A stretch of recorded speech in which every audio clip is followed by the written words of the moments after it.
You ask Tiger to solve. This deals with linear equations with one unknown. The final result is x equals 7. Let's solve it step by step. Swap sides. Group all constants on the right side of the equation. Subtract 8 from both sides. Group like terms. Simplify the arithmetic.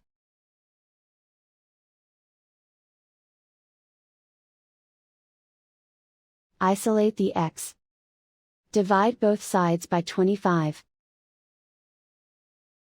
Simplify the fraction.